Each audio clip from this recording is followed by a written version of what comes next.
در زبان آفرین. سپاس و حمد به حد مر خدا را که صنعش در وجود آورد ما را. هر دم از ما صد درود و صد سلام بر رسول و آل و اصحابش تمام. الحمدلله و الصلاة و السلام علی رسول الله. برادران خیلی عزیز و گرامی،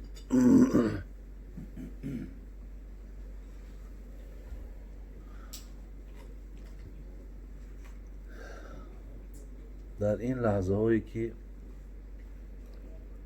ما و شما نشسته ایم در خاندان خدا رحمت کنه که داملو را بابای داملو سیولی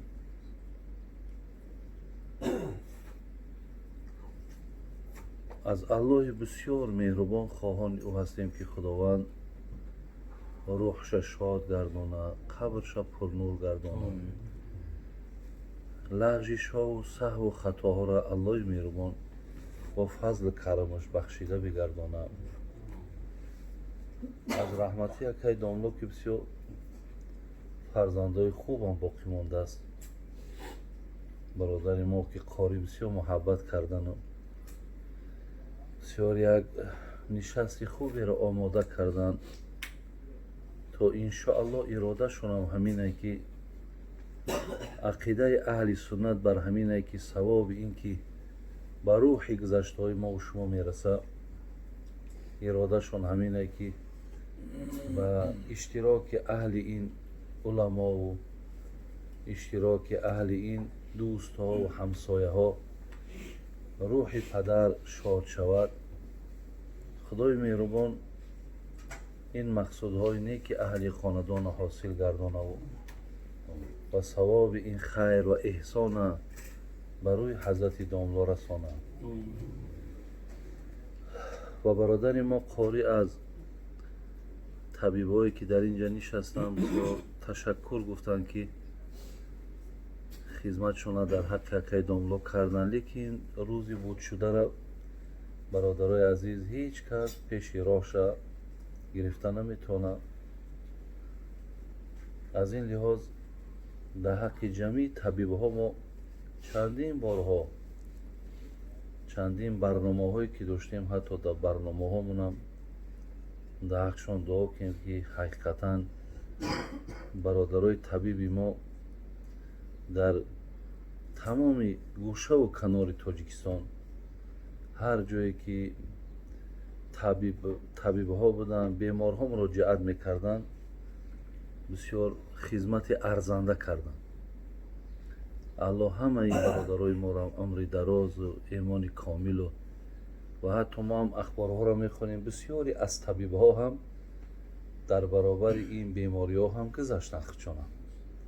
خدای مهربان اونها را هم رحمت و مغفرت چون کنه و انشاءالله هم درجه هایی که برای این بیماری کفارت گناه و شهادت بود، الله با جمعی این بیماری ها و جمعی آن گذشتگی ها خدا این مقام و این منزلت هم نصیب بگرداند. برادرای عزیز و گرامی،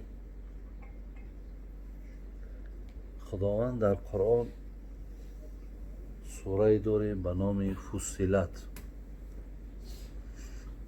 در آیت 33 از این آیت قرآن از این سوره مبارکه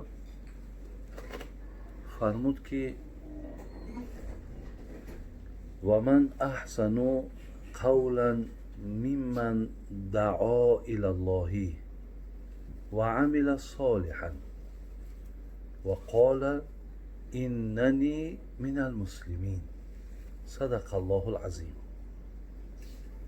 برادران عزیز و گرامی، خدای مهربان بسیار یک اشاره برای ما کردن که گفتن هیچ سخن بالاتر از آن سخنی نیست که وقتی میبینید نفر مردم به سوی الله دعوت میکنن. هیچ سخن بالاتر از این سخن نیست. میگه بهتر از این سخن الله میگه دیگر سخن یافت نمیشود. و من احسنو قولا ممن دعا الی الله. هیچ قولی، هیچ سخنی بهتر و زیباتر و استوارتر از این یافت نمیشه. وقتی میبینی نفری را که مردم به سوی خدا میخوانه، مردم به سوی بندگی میخوانه و عمل صالحا و قال اننی من المسلمین. و بهتر از این سخن هم نیست که وقتی انسان گوید من الحمدلله مسلمانم. پس برادران عزیز و گرامی، ما الله را دائم سپاسگزاری میکنیم.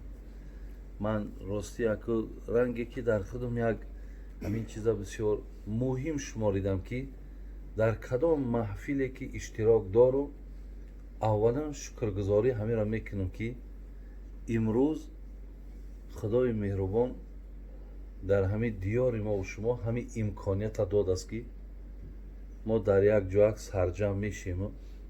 5 کسای 10 کسای کمترای بیشترای بین یک دیگر وقتی یک آیت قرآن را میگیریم یا یک حدیث پیامبر را میگیریم برای مردم از حق بندگی هم صحبت میکنیم.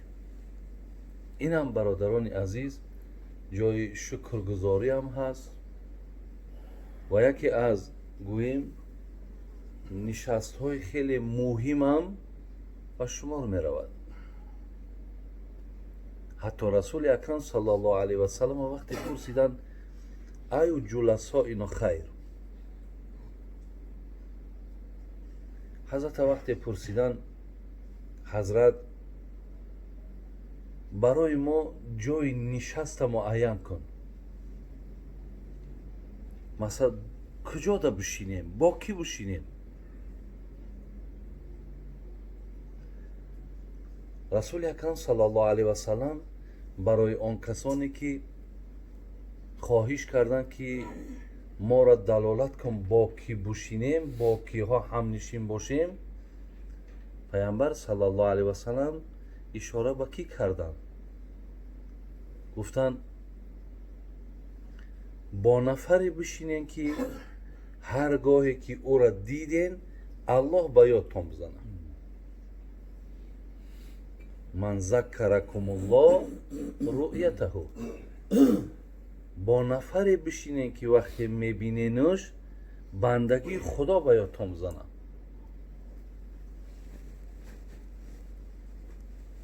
و زاد فی علمکم منطقه. با کسی بشینین که در علمهای شما با یک گویم فهمش نوی اضافه شود.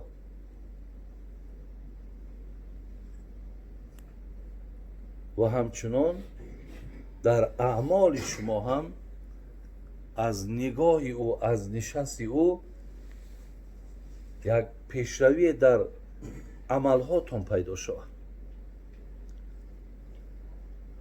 برای همین برادران عزیز و گرامی خداوند سپاسگزاری میکنیم که امروز گاه گاه این خیل امکانیت و شرایط های برای ما و شما میرسد که ما بعد اینقدر گویم نوش و نعمت ها باز چند دقیقه قال الله و قال رسول الله میگیم. برادرای عزیز دیگر چیزی که من سپاسگزاری میکنم دائم این است که در مردم ما همین محبوبیت هست. همین محبوبیت هست که میره مثل دسترخوان برادر ما قاری واری همه نوش و نعمت هست. مردم مقصد سراسیمه میخورن لیکن گویم ایستادگری میکنن تا چیز شنون و بعد مقصد از خانه بیرون شوند. این هم از همه یک معرفت بلندی مردم ما و شما آگاهی میکند که این مردم الحمدلله یعنی معرفت بسیار بلند دارند. جناب مولانای رومی میگفت خواهی که در این زمانه بین اگر شما خواهید که در این زمانه فردی گردی یا در ره دین صاحب دردی گردی، اگر تو خواهی که در همین زمان همیشه در حق تو دائم مردم یک گمانی نیکی داشته باشند، دائم ترا به نیکی یاد کنند. کی نمیخواه همین جمعیت که مردم همیشه به نیکی یادش کنند؟ هممون میخواهیم. دیگر گفت یا در ره دین صاحب درد گردی، یا چنان مسلمان باشی که درد دین احساس کنی. چرا که درد سرت احساس میکنی، چگونه که درد شکمت احساس میکنی، درد دین تا هم احساس کنی. اگر خواهی که از زمره اینها هم باشی، میگم میدانی که اینها را کی تو پیدا میکنی؟ این را بجز از صحبت مردان مطلب. مردی گردی چو گردی مردی گردی.